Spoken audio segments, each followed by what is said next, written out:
go down to number 19. And I was thinking, I was like, I can do this. I can do this. And then, like, I was, like, looking at every number and doing math in my head. And then she looked and she said, oh, there's Go down to number 19. And I'm like, damn it! Trick question! Leave me alone! Oh, it's the laptop. I gotta...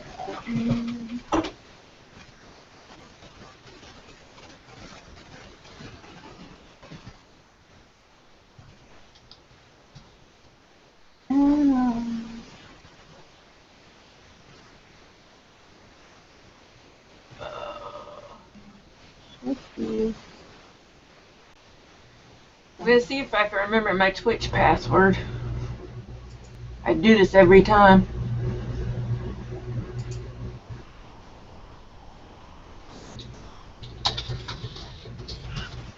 I accidentally burned myself making fish the other night, and the burn, No! it is so bad. It's killing me. Oh my god, that's horrible. It's my dumb fault. It's a dumb thing. Really dumb. It happens, trust me. I was acting the fool and, you know, like, celebrity chef kind of crap. Showing off? Picked up the fish, slapped it in the flour, and flung it in the pan like I was a freaking maniac. Oh my God. Just flashed back on my hand, and I was like, ah! Guess I'll have to calm down now.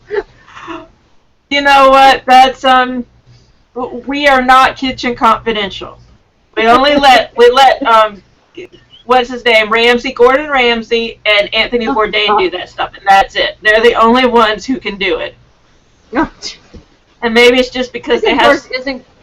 Isn't Gordon Ramsay the one that that has all the tantrums? Yes. Yeah, I don't watch him anymore. I used to watch Hell's Kitchen, but then it got repetitive because they always get the same types of people, and it's always the same drama. And so after like 2 seasons, I was like, this is silly.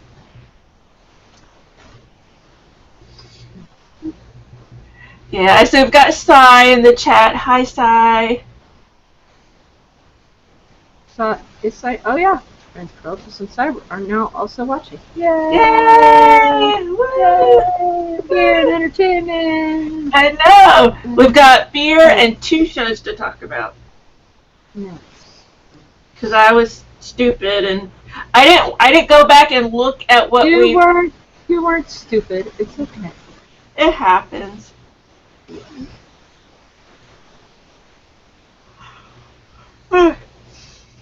I have another beer I could do, but I don't know. This might be for me. We'll see. Whichever one you want. I just know that if I drink this whole thing, I can't drink anything else with it. This is it.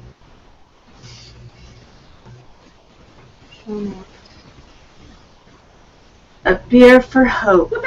Somebody complimented me on my show notes the other day when I was Really? Okay. Yeah. They were actually looking at the show notes, and they're like, well, I like the way you do the show notes. You know, you can follow each other's thoughts. That's really nice. You've looked at the show notes. That's really cool. I know a lot of people don't think that deeply, you know. You're lucky if they actually listen or watch the show. I'm happy that you put in like all the actors and the characters together. That's awesome. That helps me because I forget characters' names, especially with Fortitude, and I feel so bad being like, you know, the blonde police officer, you know, the blonde scientist. Yeah. So this way, that'll cut down hopefully on me doing that. And I made a discovery about one of the actors that is actually on both shows. Did you see me talk about that? Yes, I did. But hang on to it until we get there. Sure. I'm just trying to open. Oh, I'm sorry. There it is. Okay. Yeah.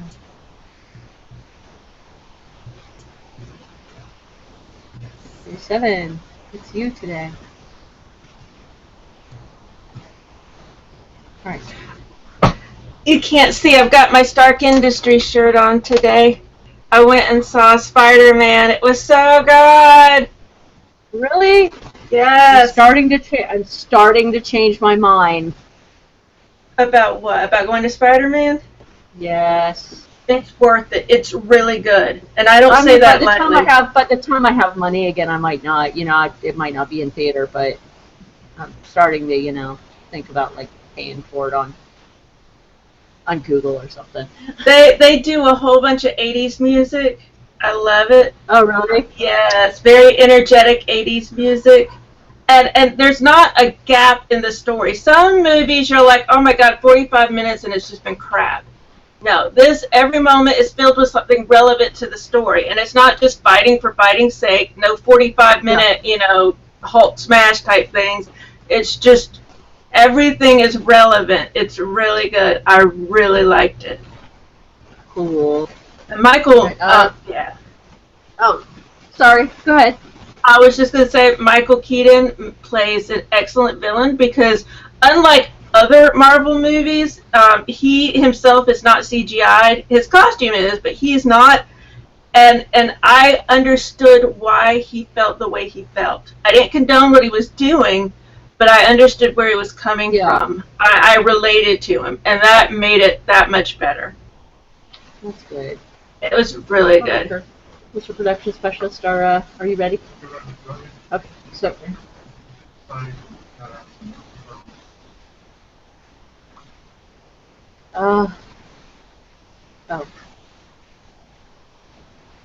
So, whenever you're ready.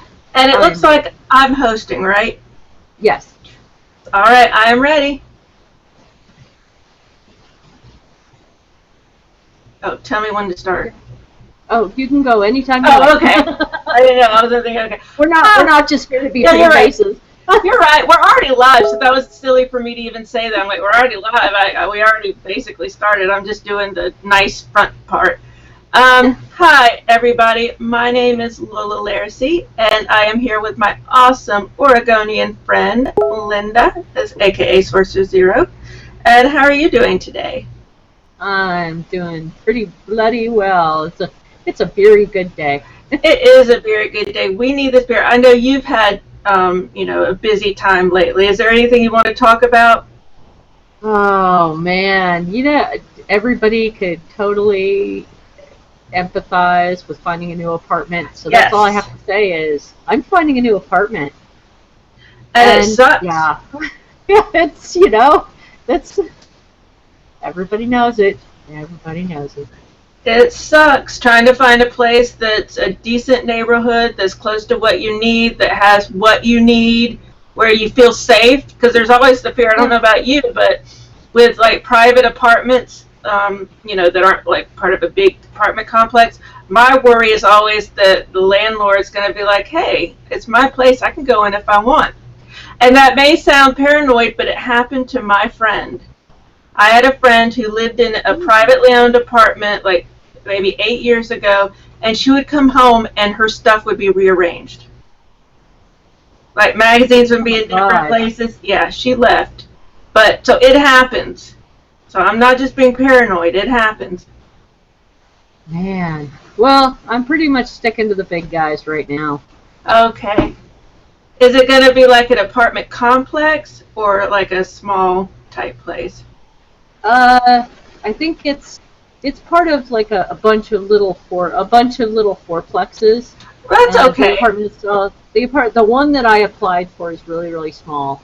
Okay. But it has a washer dryer in it. That's nice. And I can't turn that down. I really don't want to have to go back to a coin operated laundry for my. I don't ever want to do that again.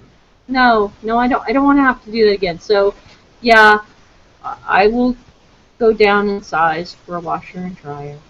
Well, we do what we have to do. We all make, compromises, I guess. Yep. I love my house, but it's got the tiniest bathroom I've ever seen.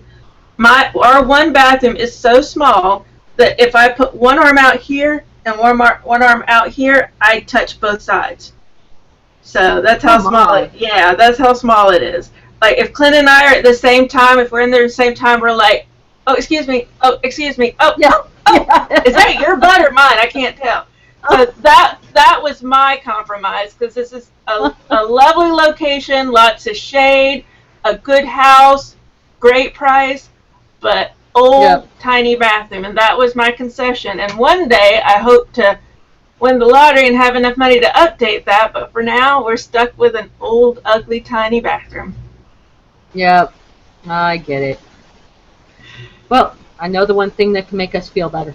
And it will make us feel better. And before I start, let me say, if I get a phone call, I may have to bug out because my mother, she's been getting worse.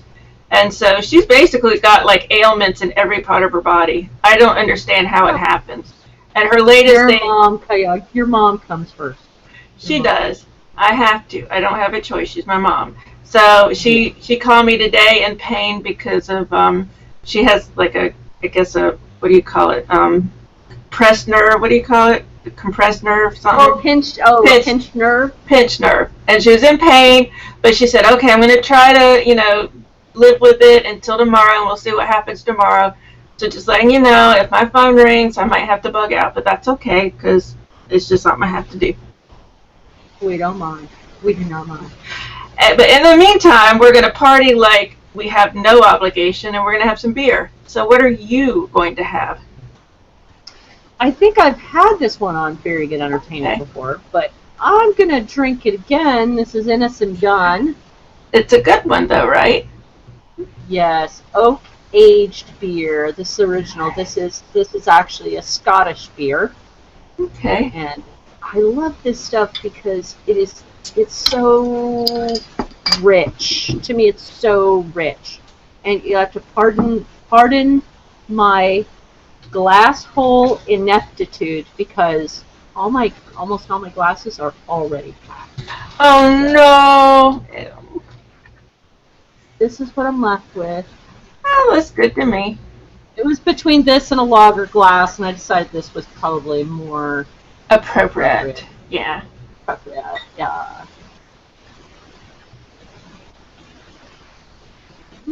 Buddy. Oh, that looks nice. Every drop. Mm-hmm. That's very good. Oh, yeah. Deep, rich, caramelly. And I think they dumped a Scotsman in here. They may have. A little like a Scotsman. Yeah. All right. Well, I know you know about Irishmen. I don't know that much. Does it smell like David Tennant or Peter Capaldi? Are we getting specifically to Peter Capaldi? It smells like Capaldi. Okay. I imagine Peter Capaldi smells. I always imagine he smelled like whiskey. That's what I always imagine. Really? Yeah. I always imagine he smelled like beer malt. I could get that too, like a sweet but surly smell. Yeah. Sweet and surly. Yes. Okay. And there is somebody I would love to meet. Oh, Peter Capaldi. Oh, yes. Matt Smith's going to be at Dragon Con. Something. Oh. I've never met him before, so that'll be cool. Yes. Awesome in his own right. Even not in Doctor Who, he's awesome. He's still awesome. So many different things. I know. He was in, speaking of British entertainment, he was in the Queen, or one of those queenly royal shows recently. So tell us about, how does that smell? Well, we know how it smells. How does it taste? It's definitely malty, but It's like a rich malt, and the hints of oak really come out in it. Mm-hmm. It's got that caramelly, but it's like they packaged the caramel up in little miniature oak casks, and then and then you put it in your mouth, and it's like caramel and malt, a little bit of oak and tannins, and then it's like it makes your teeth tingle a little bit. I like that. Okay. And then like over the whole thing, you have the hops over the whole thing, but they're not really intrusive into that caramel. They're riding along. They're catching a ride. Yeah, they're catching a ride with the oak. Yeah, surfing in like, hey, what's up? It's a really cool beer. Okay, I like that. Awesome sauceums. Well, I'm so excited. This is one of those one of a kind type beers because it's specifically called 2016. It's a collaboration between Smaltz and Terrapin. Let's see if I can get this up there. Let me see. Let me look at my part of the screen so I can make sure. Now, Oh, nice. Nice. Yep, Smaltz and Terrapin Beer Company, A Beer for Hope. That's the name of it. Reunion Ale 2016. It's a complex dark ale because we're complex. Brewed with chocolate, cocoa nibs, cinnamon, vanilla, ginger, and Mexican chili pepper. So I'm going to be hopping. That's a lot in the beer. It's a lot in one beer, and it's a big beer, so it's a lot. Now, luckily, the ABV doesn't reflect the amount of stuff in here, or else I'll have another week like I had last week. It's only 8% ABV. And you may think, only? That's a lot. Well, compared to what I had last week, which was 16.8%, yeah, this is nothing. A child could drink this and be fine. So hopefully I will be okay if I drink it. Okay, yeah, we'll talk about children and beer in a little bit. I know. Okay, and this is in memory of somebody. Okay. In each year we brew Reunion in memory of our dear friend Virginia McLean. Virginia lost her battle with multiple myeloma in 2007.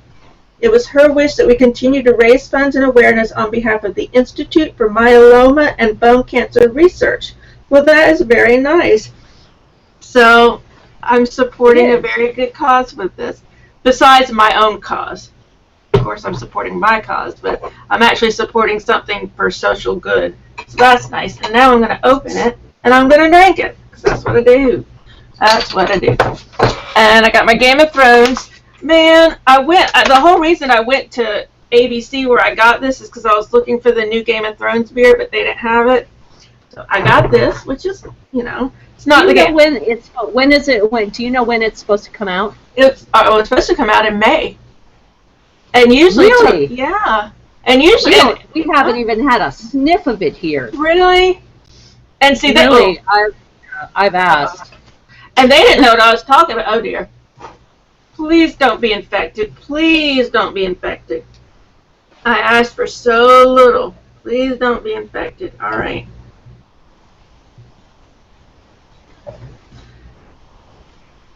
One of the bad things about the ABC is I believe that's where I got that beer that was infected. And they have a tendency to ship beers around, and they're probably really old, which I know this is at least a year old because it's a 2016. All right, so this is what it looks like. Very dark color. Dark, yes. Little bit of amber color at the bottom. I don't know if you can see it. It's got a little bit of amber. A little bit. Yeah, so probably from the malt and maybe a little bit from the cinnamon and the chili. I'm worried it smells a little bit like it could be infected, like that sour smell. Oh no. I'm a bit nervous. Not another one. If that happens, then I'll stop going to that store. Because one of the reasons I like to go to that store is they do get unusual things, because I've never seen this anywhere else. Yes. But if they're having some kind of practice where things get infected, I don't want to have anything to do with it. So right now I just get a sour smell, which is not a good sign. No, it's not. You should be getting like chocolate and stuff off it. It's very carbonated. I have a feeling that something might have happened because it doesn't taste like everything it's supposed to taste like. I get cinnamon, and I get a little bit of cocoa. Huh? Does it taste sour? It's got this carbonated taste to where it kind of tastes like it has a little more activity than it should be having. Like maybe there might be a little bit of an infection going on. Yeah. It doesn't. They could have used ingredients that just kind of went away with age. Maybe. I won't say it's. I don't dislike it, but I don't love it. I have a feeling it's lost some of its taste somewhere. I mean, I get a little bit of the cinnamon, but not much. A little bit of cocoa, but it's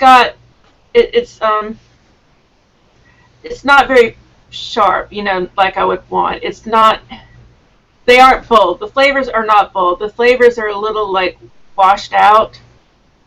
So that makes me think that maybe it is a little bit too old. And maybe I'm kind of surprised they had a 2016 at 8%. Usually, if you're gonna age a beer, usually it's like a really big one. Right. With that would benefit from the ingredients having some time, but not everything benefits like that. I don't know if chili benefits from time. Chili can go away if you don't treat the chili right. I mean, in our beers, the chili went away within weeks. Okay. I'm looking for that was home brew. Yeah. I mean, I have no idea how they do the chili here. I'm looking for the date because the same store I got this from, I remember probably 2 years ago being on our old beer show that we used to be on and finding the date on it and realizing it had been bottled in 2014, like a year and a half before. And oh my goodness. Yeah. And I mean, as I tried to explain, sometimes aging beer is great, but sometimes it loses things. Or I had a beer once that was so aged that all I tasted was the alcohol. So aging is not always the way to go. Okay, I see some writing. That's not a date. Oh wait, no it is. Wait, hold on. 12/08. Does that say 16? I think that says 16. I don't know. That might not be the date because that wouldn't make sense unless it's August 12th, 2016. I don't know. I'm going to stop taking up our time with this hunt. Anyways, it's 2016, so I get the sense that maybe there is a little bit of an infection because I don't smell any of the things we're supposed to be smelling. It smells sour. And the reason that I clued into that, I don't know if you noticed, but when I opened it up, it started shooting up. Yes, unless you've shaken the bottle up, that's a big indicator of a possible infection in a bottle. And that's what had happened with that last beer that was infected that was from the same store. So I'm thinking maybe the store has some kind of bad practice because it's just weird that I got 2 beers in this matter of months that are infected. Yeah. So I should stop going to that store. It's just so tempting because they just have things that other stores just don't have. But I'm not. Yeah, that's true. It can be a very hard decision. Mm-hmm. Yeah, and it's not bad, and I'm hoping if it warms up, it's also very cold because I had it in the freezer because I forgot to put it in. So it is very cold. So I'm hoping as it warms up, I get a few more of the flavors. I'm drinking it. It's not bad. I just feel like it's a little less than what it was probably when it was first bottled. Don't think it's Terrapin's fault or Smaltz's fault. I just think it's just age. Anyway. So which show would you like to do first? Well, Fortitude is the one that scares the bejesus out of me, so maybe we should do that first. Really, Fortitude? Did Fortitude scare you this time? With the guy with his tongue being removed and the headless girl, yeah. And I'm not going to say the blonde girl, Natalie, heading off into the tundra, and then some weird guy coming and opening the tent and talking to Vincent, who's inexplicably blind. Yeah, it scared me. Yeah, the person who scared me most was Vladek. Yes! He's crazy. Crazy ass Vladek. Now, I know he could not have cured. No. It was Michael's wife, right? Yeah, Freya. Has cancer. Mm-hmm. Freya. MS. There's no way he could have cured Freya's cancer. But obviously she was desperate enough to try. Because Michael had just tried to talk her into going and getting more medical help. Very expensive treatment. Yeah, very expensive treatments. And I understand her feeling, because I think if I were in her situation, I wouldn't want, much more of being in a hospital, being hooked up to, needles and stuff, and spending whatever money they have, because I'm sure he couldn't have gotten a whole lot of money for the boat. I mean, not enough, because it's going to take a lot of money to do this treatment. So I can't say I blame her for that. I mean, she's ready to accept what's happening. He's the one who's not. But I also, I understand her being so desperate that she's willing to let Vladek, whatever his name is, try. But I'm just scared that he has some nefarious purpose in mind. Yeah, for a second, when he came out of the water, he came out of the water like right behind her? And he said he was from the land of the dead. Yeah. I was thinking to myself, oh my God, is he really dead? And she's like starting to have hallucinations. I thought she was imagining him at first, because he said something like, you called me. He said, you summoned me. And so I thought, oh crap, she's the only one who knows he's there. She's the one who heard him in the guest house or whatever. So I part of me is wondering for sure if she's just imagining this. Now the one other thing that really concerns me is all of a sudden at the end he pops up in the isolation room. Oh, I didn't notice that. I didn't notice that. How did he get there? Which room? Whose room? Okay, the okay, I can't. The Italian girl, the Spanish girl? The doctor.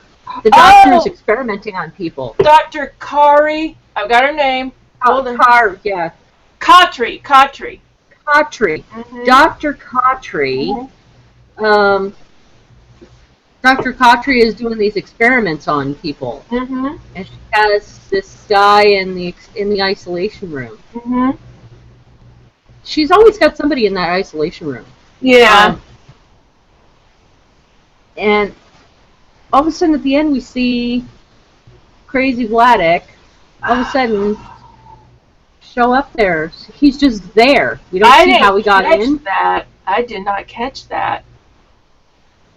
I noticed that was that the Spanish lady on the table, the one who's been in a coma? I noticed her. Was that her in there?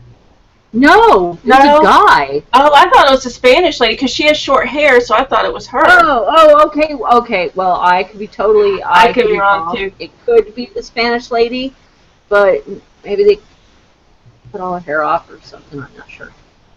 I get confused because there's so many characters. Yes. And I don't know their names for the most part. I'm getting better about knowing their names. Mainly because I learn their names like as the episode goes on. I have to go back and plug them into the show notes. I know. Most of the time I don't know their names, but then I have to look on IMDb and I'm like, okay, the jerk governor is Erling. I have nicknames, I'm like, okay, brown-haired police lady, blonde-haired police lady. And blonde-haired police lady is. Oh no! See, that's I got confused. Petra. I got confused between Petra and Dr. Kotri, and then I had to look on IMDb and correct myself because Dan shows up in Dr. Kotri's her house. He plans a dinner, just goes, and Eric walks in when he's buying the groceries, and Eric says, what you doing? He says, I'm going to make dinner. And Eric, what does Eric say, I'll pay you back or something like that?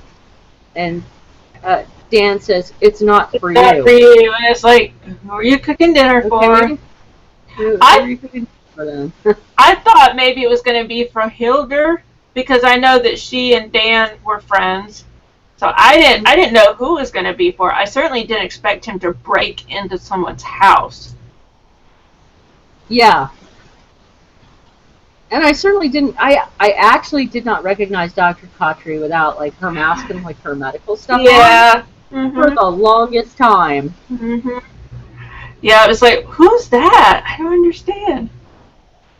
Well, and see, Hildur is busy plotting with Mike. Michael. Yeah. It's Michael. Is it Michael? Dennis Quaid. Yeah, Michael. Plotting with Michael. I'm kind of on her side with that. I mean, I hate the new governor so much. He's such a twat that I'm like, do it. But I just don't want her to get in trouble. Well, I don't want her to get in trouble either. But there are things that are being hidden. Yeah. And she's right. The government needs to know. Before things go wrong all over again. Right. Exactly. It's obvious that the Russian embassy is having problems. Mm-hmm. Their Russian camp, wherever they are.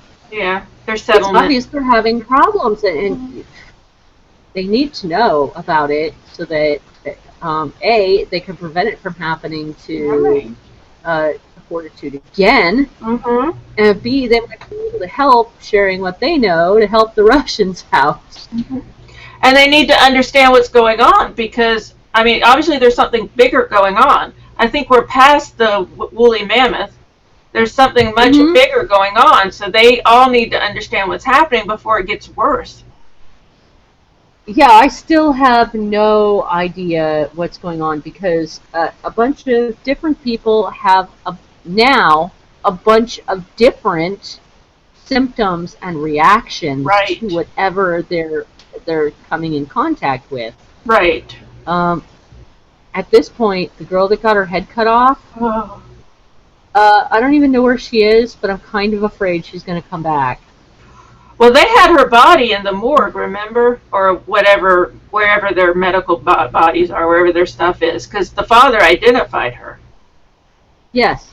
So, but I'm still kind of afraid that even she will come back. Well, especially since we don't know where her head is. Yes. What are they doing with her head? Maybe Dr. Khatri has it and she's experimenting on it. Maybe. We don't need some kind of Frankenstein. That would be awful. That's just disgusting. What if this whole thing is Dr. Khatri's fault in the first place? Well, it might be.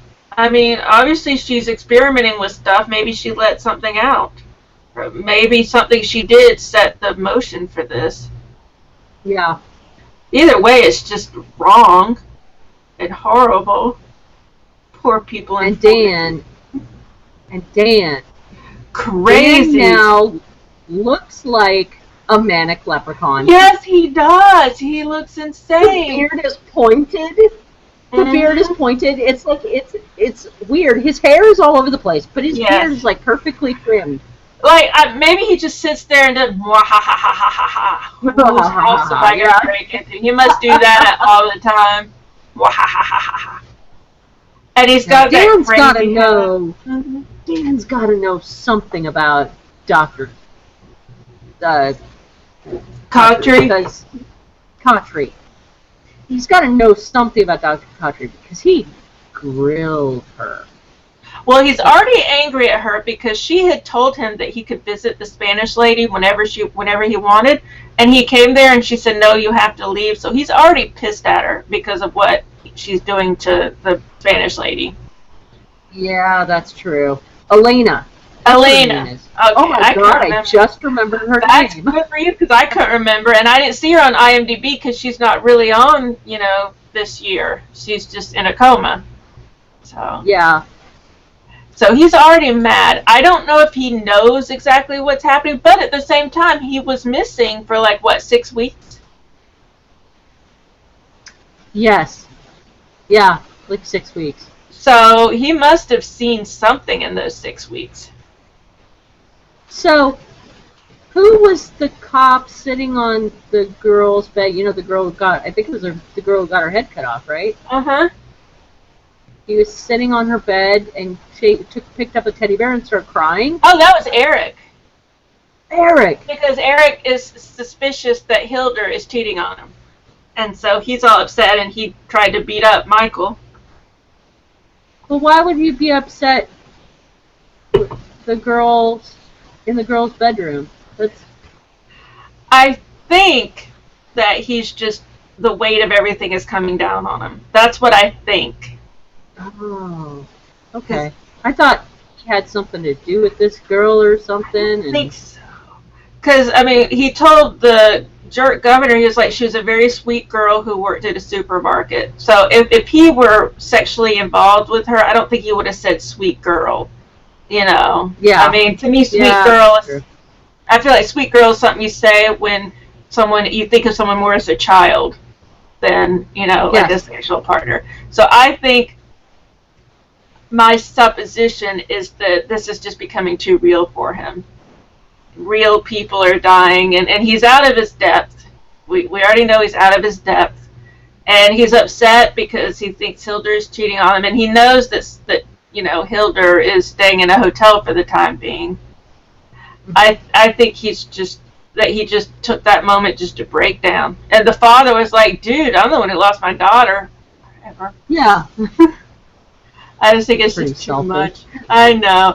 But, I mean, I would be breaking down. I know that much. I think the people are too cool. They're too calm for everything that's going on. I would be freaking out all over the place. We've had, 10 people die already?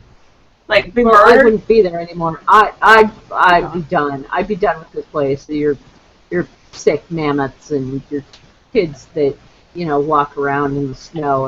And moths who come out of people. Yeah. Yes. I would have been gone. That's why I understand, Natalie and Vincent. They don't have ties there. Why aren't they gone? Yes, that's true. They were just there. Oh, poor Vincent. Oh, poor Vincent. He's blind. Yep. And now we know. Now a new character has entered. Right. I call him the Faceless Man. Okay, that's a good name for him. Because Michael's son was talking about the drug party he was at. Mm-hmm. Talking about when the Faceless Man came, everything changed. Yes. The hell? What's this game? I don't know. I know, right? I think they're confused. He wears a full wool thing over his chin, a full wool head thing over his chin, and then snow goggles. Okay. And a hoodie.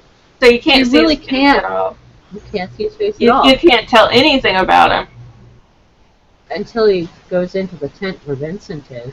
Now, I got freaked out and kind of zoned out during that part. What did he do? Okay, so Vincent heard a noise, which was obviously this guy moving around outside. So Natalie gets up and goes out to check in the car. Dumb thing to do. With the rifle. With the rifle. Exactly. Dumb thing to do. Why didn't she take Vincent with her? Yeah.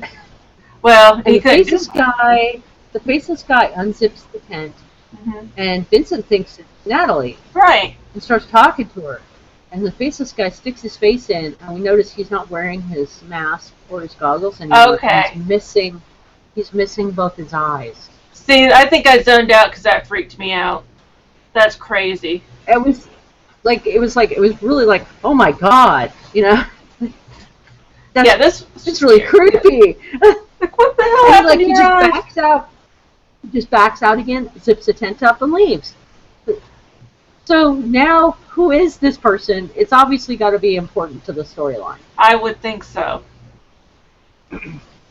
Is he an experiment from Dr. Khatri? Or is he someone who went mad and took his own eyes out? Who is this guy? Yeah, that could happen. Yeah. Oh man, I want to know more about this faceless person. I feel so bad for Vincent and Natalie. Why the hell are they in the snow? Why are they camping in the snow? Yes. Why are they camping in the snow? I mean, did they go out to find something, or? I don't know, but they've been there, it feels like, for weeks. It's time to stop. Go home. Go Go home. Go inside. Go to London, for so goodness sake. Yes, go back home. Their tour of duty is over. Nobody expects him to do any more. He's already been through hell. He was already in that explosion. Yes. Time to go. Just need to take a vacation. I think so, and not in the frozen tundra. Yeah. Now, does anybody actually like Eric as the sheriff? Because, like, every time I turn around, everybody's bad-mouthing him. Petra, Eric, Michael's son, is Eric really the new sheriff? Oh my God, don't get me started. That's Petra said that, don't get me started. Nobody likes Eric. Well, he's a hothead. No. I mean, he attacked Michael in the pub. He might have killed Michael, you know? He has no reason to be sheriff. Yeah. Well, I mean, I don't think Dan was an enormous amount better. I mean, and Dan really can't do the job now. Oh no, he's crazy. He's up high off his hat. He can't do it. And they also made the point in the first season that there had never been a murder before, so Dan had never been tested. So none of these people have been tested. I mean, up until then, their biggest thing was breaking up fights at the pub. Yeah. They're all out of their depth. And, was it Petra, the blonde cop? Yeah, that's Petra. Sitting in her car drinking, I think, vodka. Hello? Is that a really good idea? Well, she was probably off hours, maybe. She was just jamming. I know. And then Dan gets in the car with her, and I'm like, is that normal? Who got in the car? She didn't seem disturbed. Dan got in the car with her. Oh, that's right. Dan walks up and gets in the car, and they just sit there sharing the vodka, listening to the music. Well, I mean, they were all pretty close. I think everyone liked Dan. They may not have thought he was the best sheriff, but I think everyone liked him. So it could be that she's just so familiar with him that she doesn't think about it. Also, she may not be aware how crazy he is. Yeah, that's true. That is true. Because he hasn't been at the station that much. So, but yeah, I liked her bopping out to whatever Norwegian rock that was. I thought that was I was like, go Petra! I love her voice. She's like, I am Petra. I am Norwegian. I am Petra. And it's so when she flips out, her accent is actually really cool when she flips out. I never noticed. You mean like when she starts yelling or something? Yeah, when she starts getting upset, her accent is like really beautiful. And it's stronger when she gets upset. Like, don't get me started. Yeah, it is. It is beautiful. It's like frozen ice or something. It's just very clear. It's just very pretty. But yeah, I just love it. And you know, a lot of the people who are supposed to be Norwegian are actually English or Scottish. I don't know if you noticed, but Dan is English, the actor. The douchey governor is Scottish. Freya is Irish. The actress who plays Freya. Yeah. Well, I think the actual settlement itself is open to anyone except Russians. Oh, I didn't notice it wasn't open to Russians. I have not seen a single Russian there. I haven't either. Have you? Well, I don't. What would Vladek Klimov? What kind of name is that, do you think? But nobody knows he's there. That's true. He could have come over from the Russian settlement for all we know. Yeah. And do we even know, like, how does Freya know him? I don't even know who this guy is. No. I have no idea how Freya knows him either. Either I wasn't paying attention, or it just wasn't, it hasn't been described yet. Yeah. I don't think this episode didn't really advance the storyline so much as it really set up characters for something that's going to happen like next time. And this happens this happens like every other episode. There's like a setup episode and an action episode, and like a philosophical thing, and a setup episode and an action episode. Mm-hmm. I still like it. I still like the way they're doing it. I do too. And I like this episode because we got to see Hilda in action. You know, she's trying to snoop around, and I like how Michael, you know, he saved her ass by coming to the door and convincing the douchebag governor to have a drink with him. So, man, I did not think that he was actually gonna take him up on it, but for some reason no, I really feel bad. must come. Okay. Maybe the guy just really wanted free alcohol. He was like, he's going to buy me a drink. Okay, whatever. But he would have agreed, like, right away if that had been... Yeah, that's true. That's true. He's the governor. He doesn't have to pay for stuff. Well, I don't know how much money they make. I don't know. I really don't know. I have no idea how much is on the government's tab. I don't know if the alcohol is on the government's tab. I don't know. Oh, well, he was yelling to somebody on his burner phone More money. About more money. I need more money, and that's what Hilda. That's what Hilda was saying. Was Yeah. You know, I need money, but at least Hilda was saying I need money for this, and I need money for this. For the this. constituents, yeah. Not for himself. She was saying she needed it for her constituents. I think he's now running into problems because they're not giving him enough money to actually run the settlement. And maybe things are going to start breaking down. And we're going to have more riots. That's the whole reason Hilda gave the gas to them, is because they were starting to riot. And so he's going to see what it's like when you don't have any resources and you're having to answer to people who need resources. Yeah, right now. Because who are you going to call? Ghostbusters? Nope. They might have ghosts there. So maybe they'll bring Peter Venkman in. Peter Venkman. That might be kind of cool. He'll try to have sex with everybody, though. But yeah. Well, he's such a good manipulator. He is. He's a good villain because I hate him so much. I just want to kick him in his mouth. He just pisses me off. The way he talks about people, the way he talked to Hilda. Oh, yes. I was so pissed at him. And the look on her face. I can't believe he talked to her that way. And she was coming with a very real thing, huh? Consistently, and, you know, like, you don't matter. Mm-hmm. Like, she's a little peon. I wanted to yell at him. You fat pig. Asshole. He just assumed she was there to gripe about losing her job. He just assumed that she was as manipulative and just little as he is. But that's not why she was there. She was there to let him know there is a problem. But that's why I think she started to suspect him. Mm-hmm.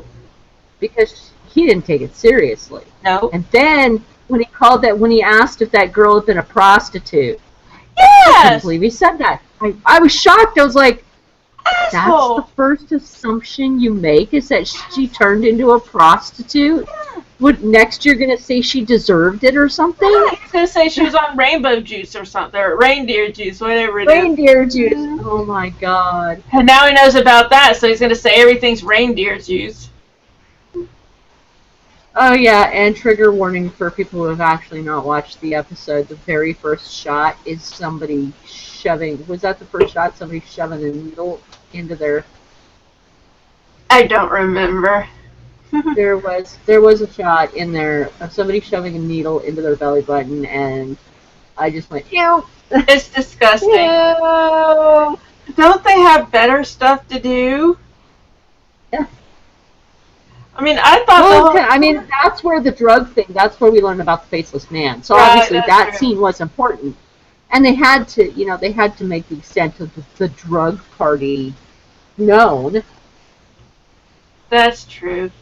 It's just, I mean, if you go up to Fortitude, you need to have a reason, and I just can't imagine like people going up and just being like, you know what, we're just gonna take drugs. I mean, it's like, if you're going to take drugs, go freaking somewhere with a better climate. You can do drugs anywhere.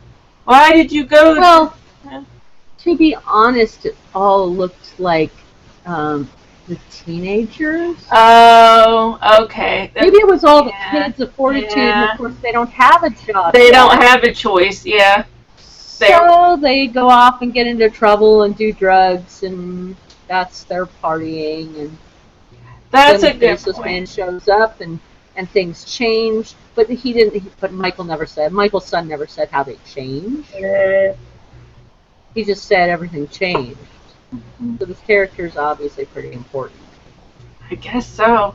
And I guess the son must be really freaked out, I would guess. I don't know. Yeah, and it,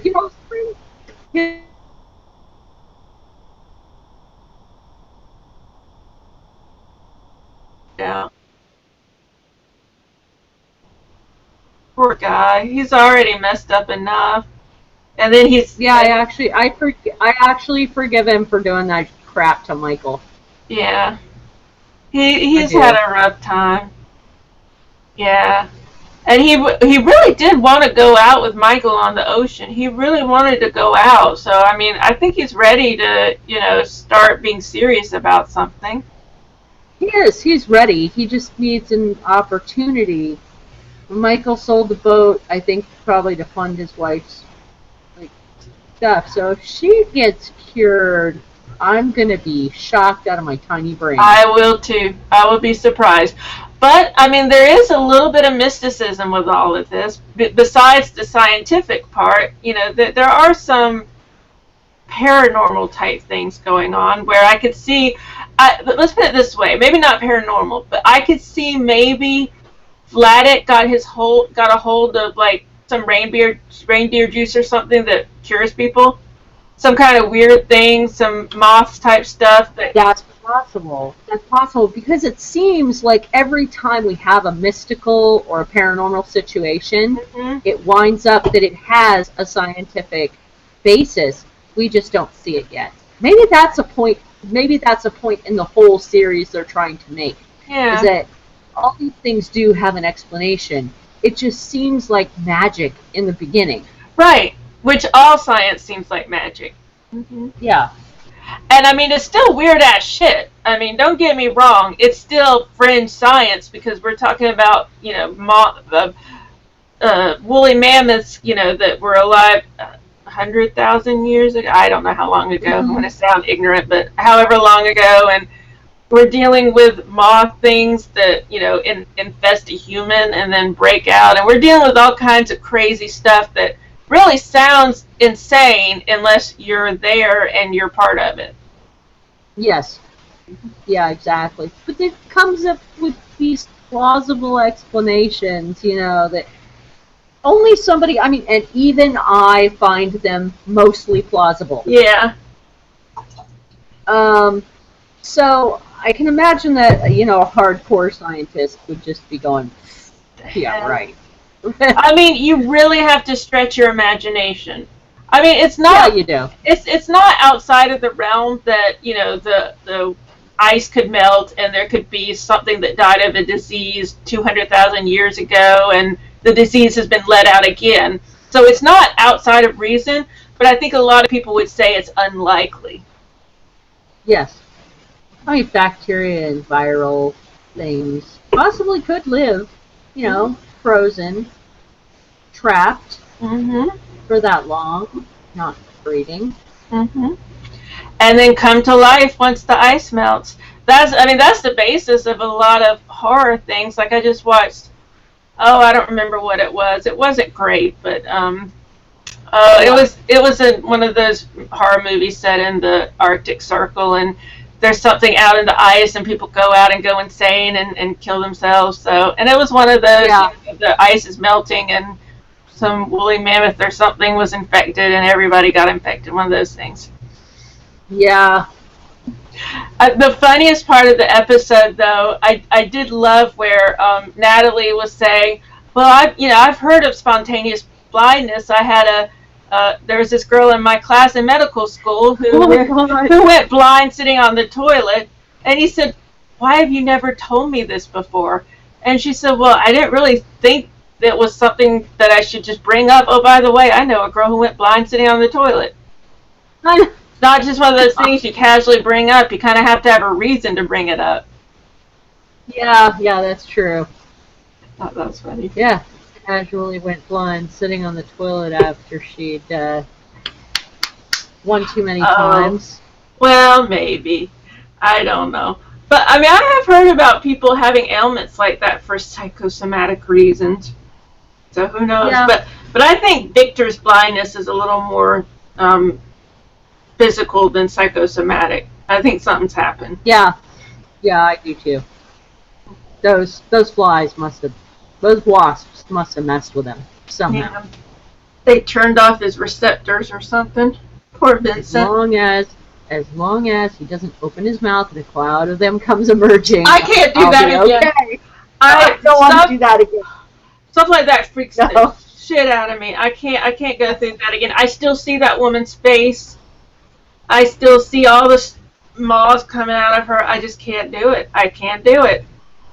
Yeah. No, wouldn't be prudent. Anything more on Fortitude?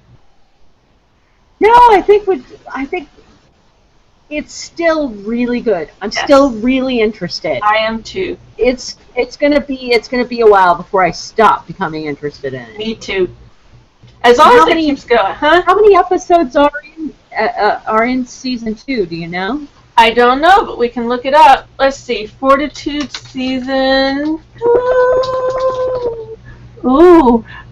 Season 3 came up, so apparently there's going to be a season 3. That's good. Yeah, let's do Wikipedia. Let's see if they have a breakdown. Where's the episodes? Okay, episodes, season 1, season 2. Alright, they're doing the whole number of episodes, so let's see. 1, 2, 3, 4, 5, 6, 7, 8, 9, 10. 10. And that was what? 4? Yeah, I think that was 4. Yeah, because it says Hong Man-kyo identifies the second headless victim. Yeah, season 2, episode 4. So we've got 6 more in this season. Mm-hmm. Which is great. Yeah. We're not gonna suffer for a while. No, and they've got plenty of time to really get things revving, because I want to see where this is going. I mean, me too. What's the deal with the guy who lost his tongue? Speaking of the guy who lost his tongue, I'm glad. Who wakes up when was it Petra? Petra wakes up when Petra tells him to. About that. That's another mystical thing. Apparently, someone, maybe the Faceless Man, grave robbed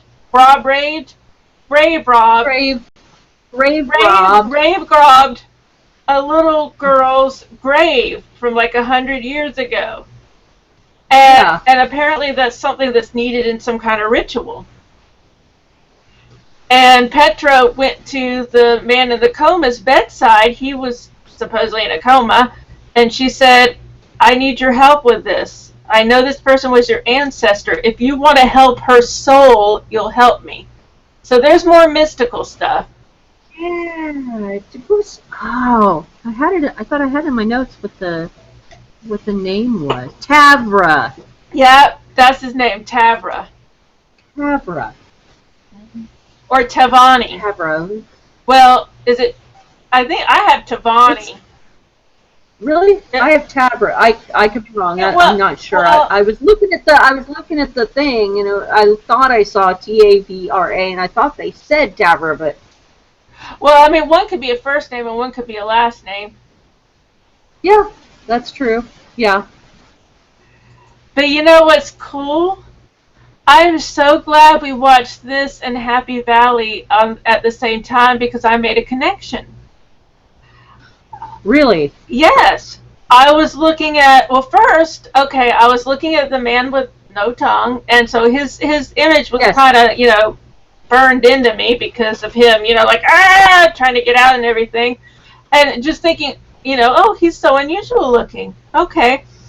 And then we're watching Happy Valley, and I was watching the DCI, whatever, the head detective. Yeah.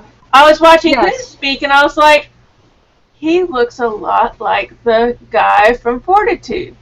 And I was like, but the guy in Fortitude is really scrappy looking. He's just really messed up looking. This guy's all put together. He's a detective, chief inspector, or whatever. I was like, they're not the same person. But then I was like, well, Fortitude is partly an English production. Happy Valley's an English production. So I went to IMDb, and guess what? They're the same person. They're the same person. That is fantastic. Isn't that crazy? We've been looking at... That's so weird that you found, because I've been watching them both. Right. And I have not made that connection. I did not make that connection. Mm-hmm. I knew that the head guy in Happy Valley seemed like minorly familiar, but I had no idea he was in Fortitude. That's a great catch. I know. Well, I went on IMDb last night because I wanted to see. I was like, I wonder if they're the same person, and they are. And yeah. I discovered something else that blew my mind. Something that totally blew my mind. His last name is Takaram. He is brother to the singer Tanita Takaram, who I loved in the 80s. I need to catch up with her. I need to see what she's been doing lately. But she had this most wonderful album called Ancient Heart in the 80s. And if you want to hear some beautiful music, listen to it, because her music is gorgeous. It's wonderful. And that's her brother. And I'm like, well, holy shit. And he's just a few years older than I am. He's like 2 years older than I am. That's really cool. I know. That is really cool. I know. I was like, well, damn, I made all kinds of discoveries. Yep. I love that. And speaking of actors, I don't know if you've read, but the actor who plays Dan Anderson, Richard Dormer, he's coming back to Game of Thrones this year. That I didn't know, but that's really cool. Yeah, because he's such a good actor. I'm really glad we're going to see more of him. I like him. Let me see who he plays. I've kind of forgotten.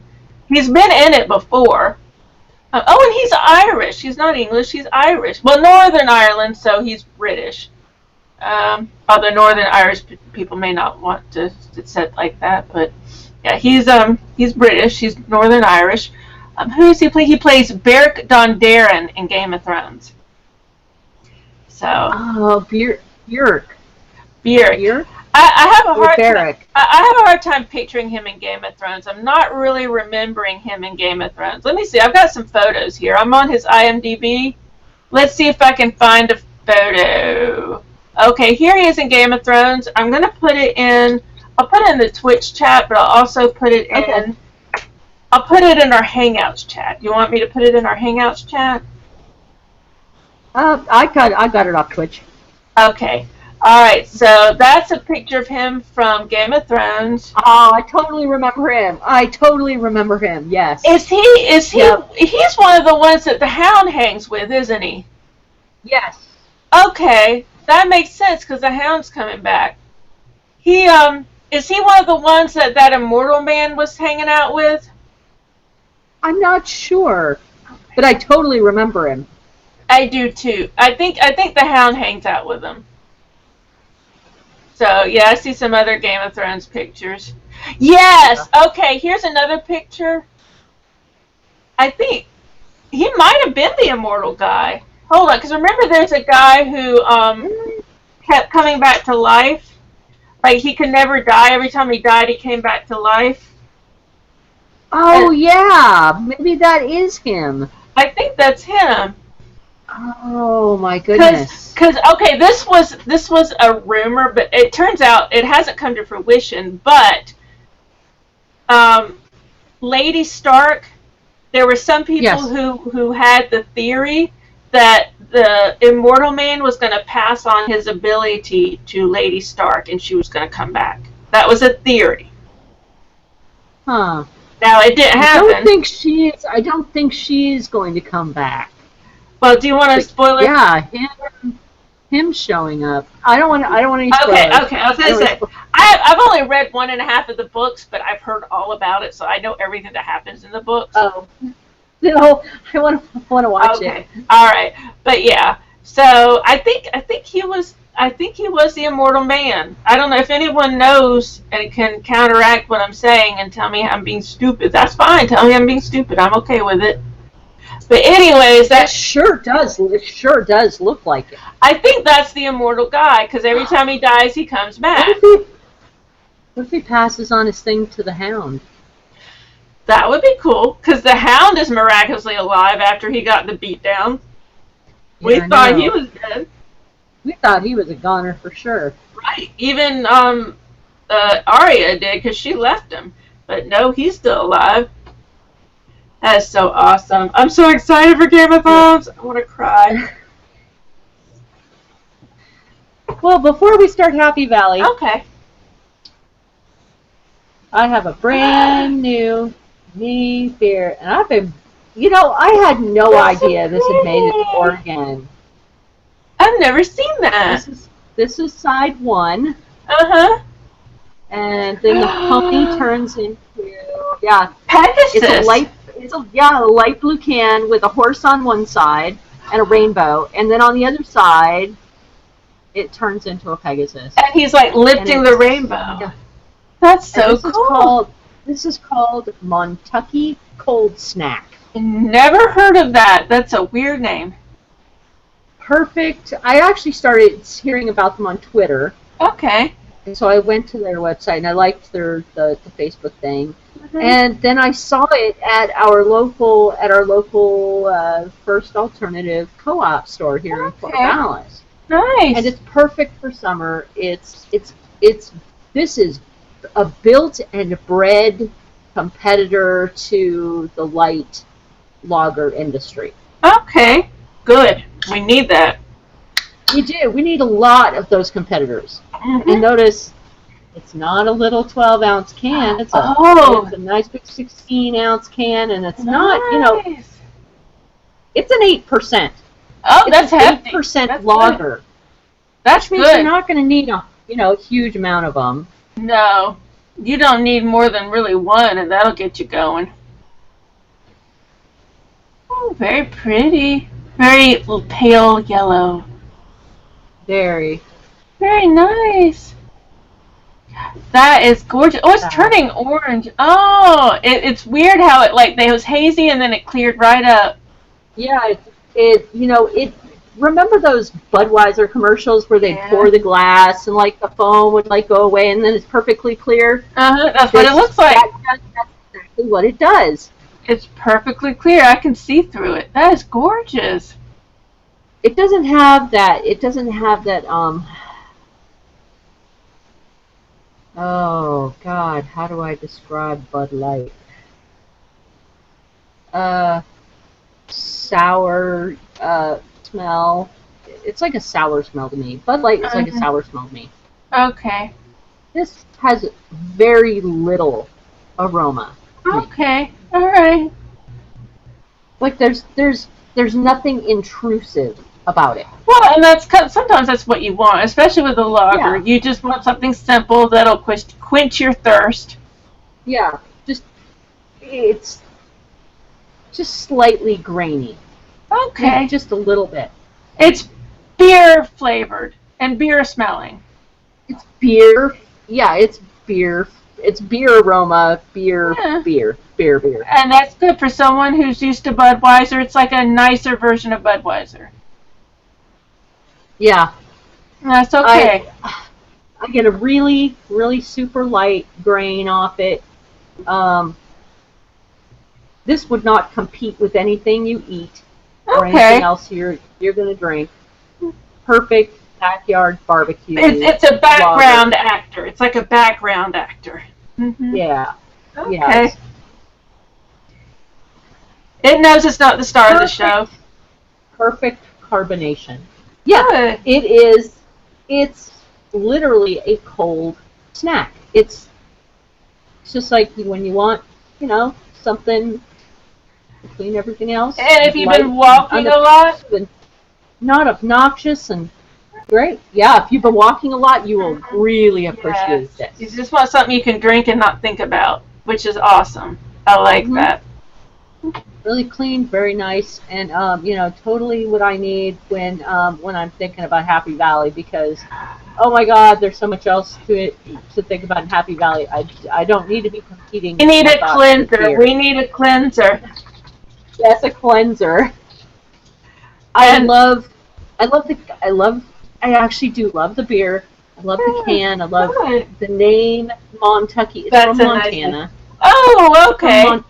Yes, from Montana. It's just so lovely. Okay. It's lovely. That's the kind of beer I would drink out of the can. Because sometimes when I'm Yes, hot, yes. yes. When I'm Yeah, hot, I wanted to pour this in a glass to make sure to that show it, everybody sees so we it. can see it, yeah. But yeah, totally out of the can with this one. You could totally do that. Because then it's Not a cold, problem.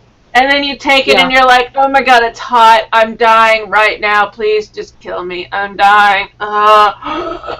That's what I do with beer cans.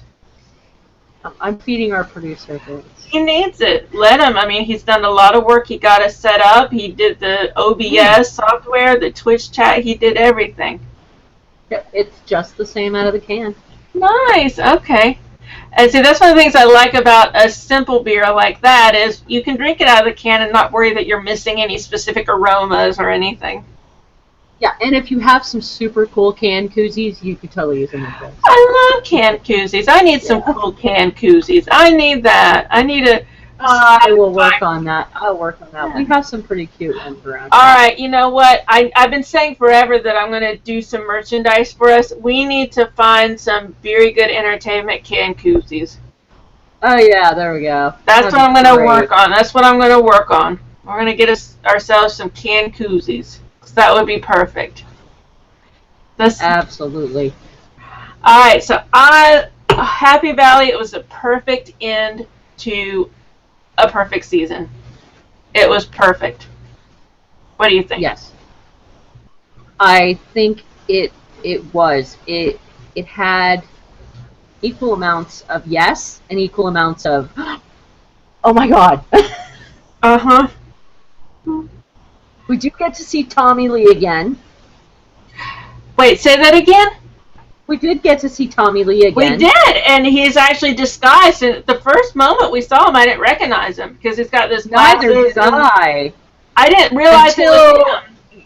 Until he started looking really close at Ryan, and then I was like, oh, it's him. Oh shit, that's him.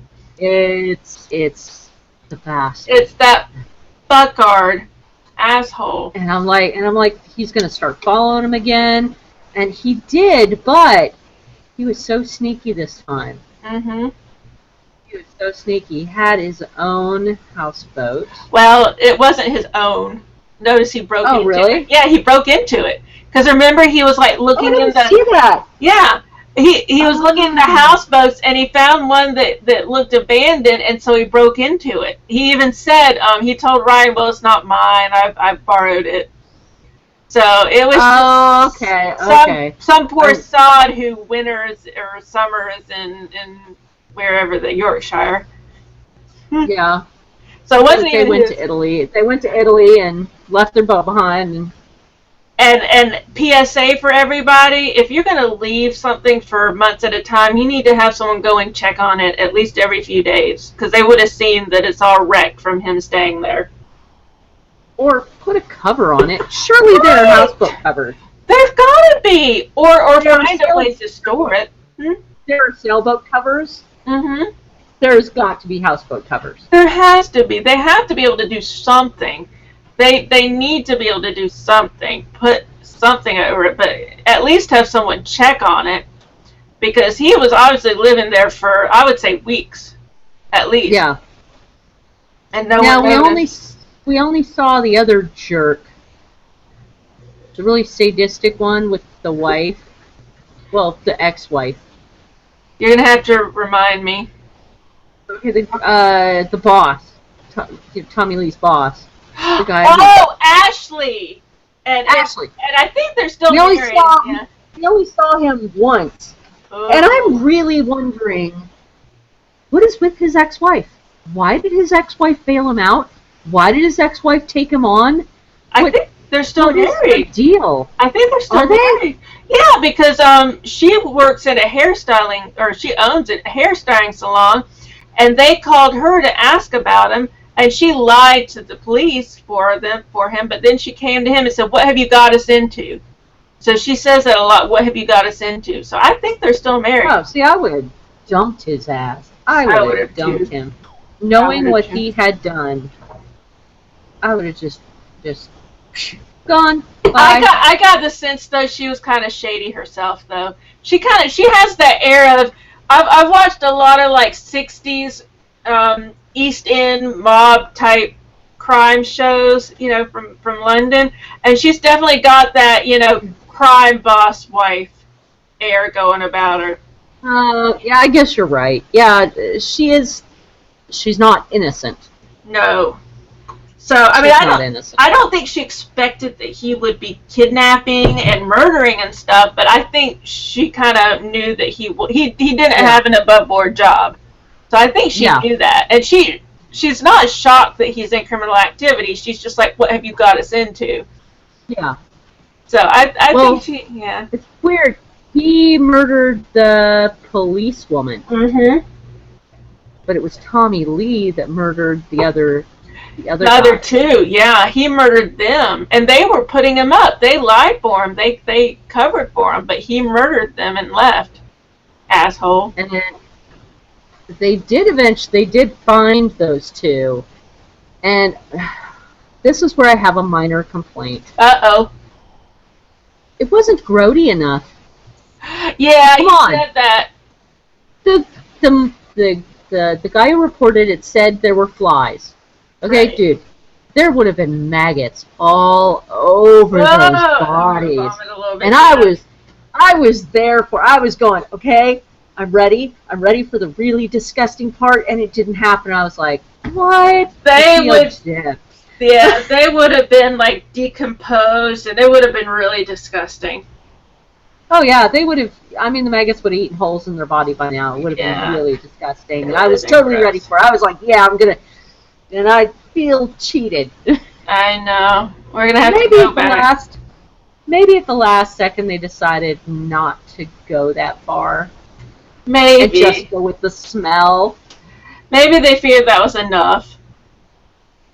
I mean, it's not really a hard-boiled detective show. I mean, it's still, even though it's not like, it's not a violent show.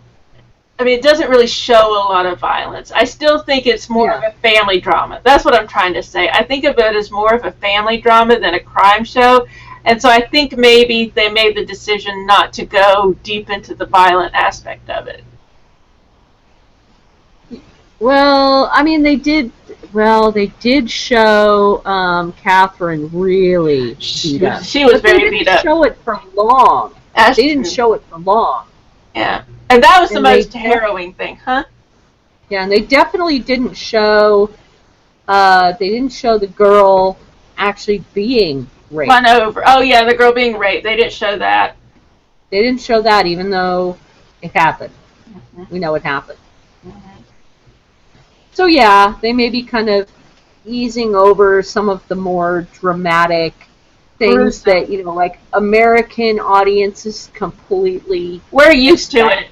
We're desensitized. We're used to being smacked in the face with violence and gore and disgusting things and shocking. Yeah, but we're not that audience. Yeah, they may not be wanting to do that. I mean, I think they're still more like we're the 8 p.m. audience as opposed to the 10 p.m. audience. Yeah. It's like another show I like that has a connection, funnily. There's another show that I like called New Tricks, and I watch it on Hulu. And it's a detective drama, but it has pretty much zero violence. And it's more of a feel-good, they're like a family made of a police squad type thing. And oh, okay. Yeah, it's more about the relationships and stuff. So they really don't get deep into the actual trauma and violence and stuff. So it reminds me of that. And then that's something, I mean, I see we have shows like that here over too that are just, even though they're murder mysteries or detective shows, they're feel good detective shows. And so they don't want to gross anyone out too much because they want to leave audiences going, "Aw, you know, they do love each other. Aw." Yeah. But what that's kind of Death in Paradise. Yeah, I like that. It's a feel good type thing. Sort of more Agatha Christie than Hannibal. Yeah. That's a good way to put it. It's not Hannibal, more Agatha Christie. Agatha Christie. Mm-hmm. Now, do you get the sense that Catherine's boss is hiding stuff? Are you talking about her immediate boss or the way over guy who's the same guy in Fortitude? I think it's the supervisor, the one she gave the one she cussed out. She gave the Post-it note to. Is it the one she cussed out and she gave her stripes to? Isn't that her immediate boss? Yeah, that's her immediate. She was angry at him because the other guy hadn't taken her seriously and nobody had started checking around. Right. And it felt like there was some kind of cover-up potentially happening. Maybe because, well, we already know that Ashley and some of the people were involved in major drug smuggling. Yeah. So it is possible that higher levels of the government or the police knew about this and were covering for them. So that is possible. Oh, that would really blow it all wide open. That would be very depressing. But you know what, though? Oh, go ahead. I was going to say, I think if that came to be true, that would give Catherine even more fire to keep being a good police officer. Because she cares about her town, and she wants, she wants things to be done right. She wants things to be done well. And I think if she found out that there was a cover-up, that would give her even more impetus to keep fighting. Yes, absolutely. Especially after, oh my God, she really blew the lid off the Tommy Lee thing. Yes. Tommy Lee actually did start following them around, and finally, and I have no idea how Catherine allowed Ryan to start riding his bike on his own when Tommy Lee was still out there. She knew he was still out there. I agree, but also, I mean, I was that age when I started riding my bike, and you can't keep someone locked up forever. That's true, but she knew Tommy Lee was out there and that he had spoken to them before. I thought for sure she'd be terrified, but she didn't. And eventually he did catch up with Ryan. Mm-hmm. And I, just seeing Tommy talk to Ryan, right, put my hackles up. Like, yeah, I'm sure your mommy genes just went way off the rails. Like, and I'm not even a mommy, and I felt it. I was like, you asshole. And you know what? One of the things I thought about Tommy Lee, he is so many people's father. Because in his mind, he thinks he's a good dad. He thinks he's looking out for Ryan. But he's really insane. And he has no idea what he's doing. No. No idea. No. When things get tough, all of a sudden his response is to sabotage everything. Right. He just lashes out. That's all he knows how to do. And that's because he's kind of, I mean, he never matured into a full adult. And we've seen his mother. We've seen where he came from. We can understand how that could happen. But he never made it past teenager mentally. And so he still acts like a teenager. He can't deal with what the world is throwing at him. And he thinks that everyone's against him. He thinks that he just made a mistake. And that if everyone understood, if they could just see, they would understand. No, he murdered a lot of people, and he was partly responsible for a girl. Well, he did rape a girl, and he's partly responsible for another girl being murdered. So he's done a lot wrong, but in his mind, he just made a few mistakes. Yeah, exactly. And then the next thing we see after that is Ryan in the houseboat. And I didn't realize that Ryan was actually in the houseboat with him. I thought for sure they were in a store. Nope. And then I realized, and the first thing I wanted to do was snatch the kid out, and, right. And the second one was, ask him what kind of idiot he was. But of course, this is a guy telling you after years of not having a dad, all of a sudden somebody shows up and shows you a modicum of kindness and says that you are that they are dad. Mm-hmm. And not only do you really want to believe this, but you'll pretty much go through anything to get that feeling, the familial feeling. That's the hold that parents have over children. Yeah. And Tommy gives him a cigarette. No! And lets him drink out of his I know, he gives him beer. God. That's why he's not a good parent. Well, there are many reasons why he's not a good parent, but those are two very good reasons right there. He thinks being a dad is just a vacation. Yes, exactly. He has no clue. I honestly don't understand why he wants to be part of Ryan's life. He's such a selfish person. It's almost like I think it's part of his selfishness because he's been denied something that he thinks is part of him. So I think he wants Ryan for selfish purposes. I don't think he really wants to be a father.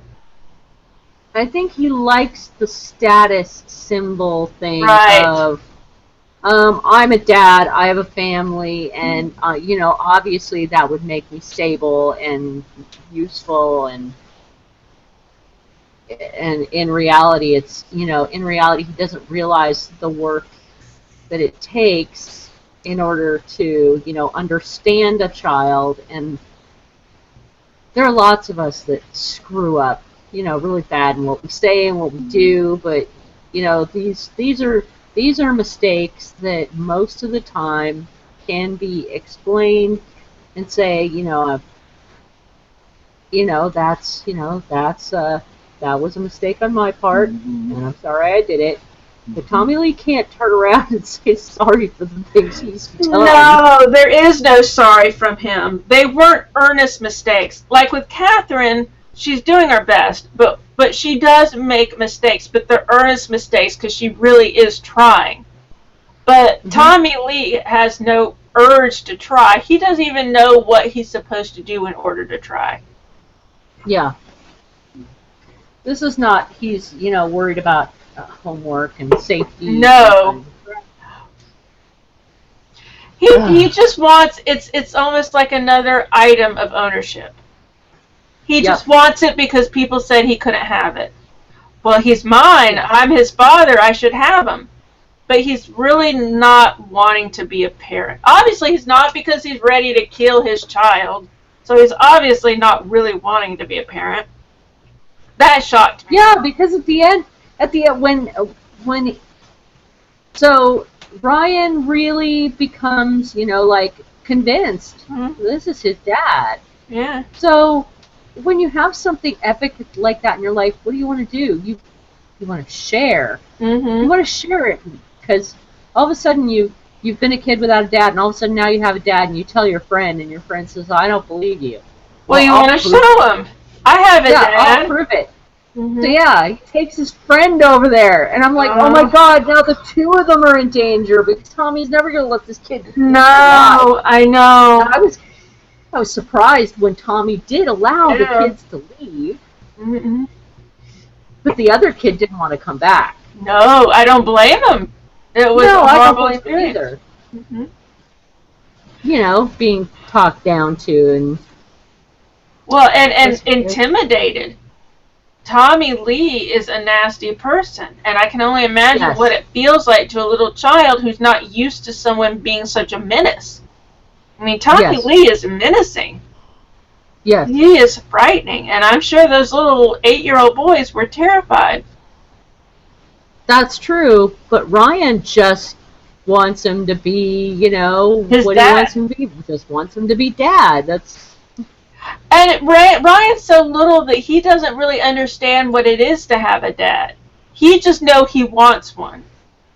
yes. And so, I mean, I can't blame Ryan because this is something he's never had, and he's so mad at his grandmother right now because he feels like she's withholding so much. And so, of course, you know, grass is always greener on the other side. He wants over on Tommy Lee's side of the field because the grass looks so green. But then he gets over there and he realizes that the grass is really blood red. And it's someone else's blood. Oh, God, that's a good metaphor. Thank you. I worked for 1 second on that. I was scared to death. I was because, especially after Ryan went back without his friend. Mm-hmm. Ryan goes back without his friend, doesn't listen to what his friend is saying, goes back again. And, my God, I was thinking right then, you know, oh, Tommy's going to kill him.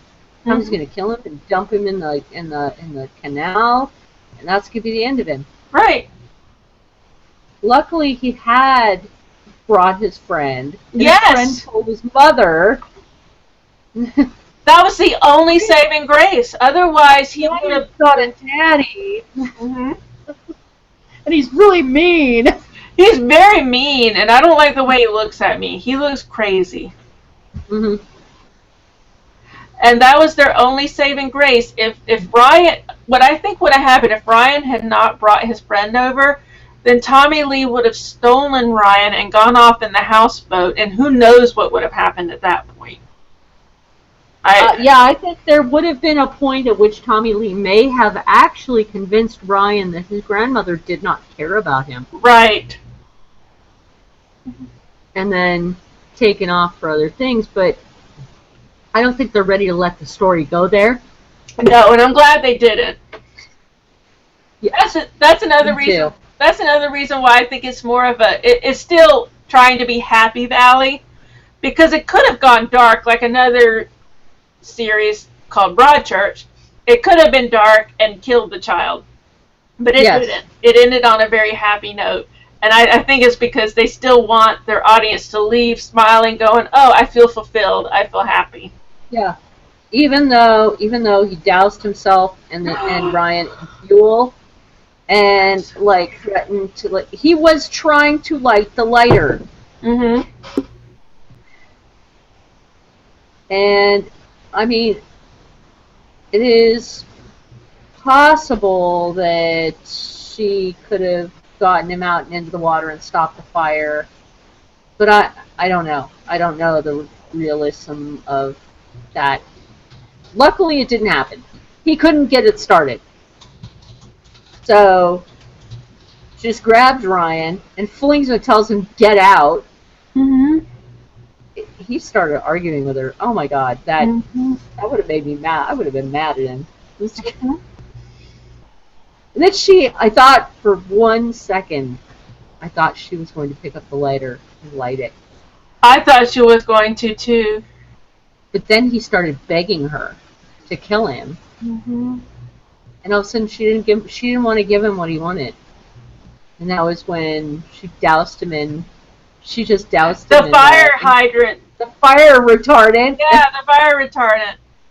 Doused him in fire retardant and then started wailing on him, and that's when the police showed up. Mm-hmm. Well, I'm glad she did that. She could have killed him, and I feel like she wanted to, but I'm glad she did that for a few reasons. First of all, it is still Ryan's father, and so Ryan will be able to talk to his father later when he's old enough to understand, and he'll be able to understand for himself maybe what happened. And so even though his father is a murderer and a rapist and all kinds of horrible things, at least Ryan still has the opportunity to have time with his father later.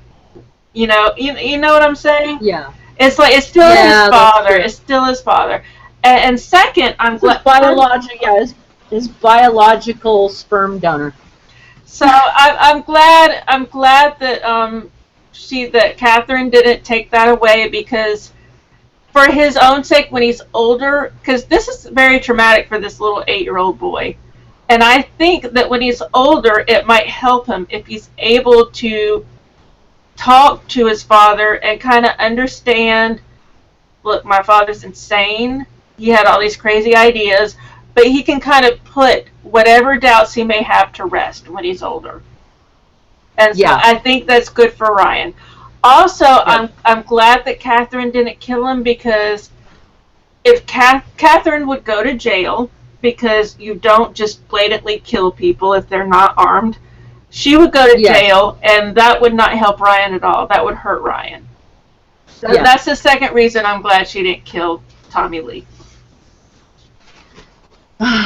Well, it did wind up on a good note. I was very happy. Everybody came out of it, this time, relatively unscathed. Yes, and it ended and with... Tommy Lee is caught. He's caught. He's caught. Handcuffed. And he better never get out of jail. Let's see, how many murders does he have on his hanging on him? He has the police officer. He has his 2 cohorts. So those are 3 murders on him. And a rape. And plus other, criminal breaking in type stuff. So I hope he never gets out of jail. Me too. Not to mention, he was probably on probation because he had just been let out of jail. Yes. So that would probably be another offense.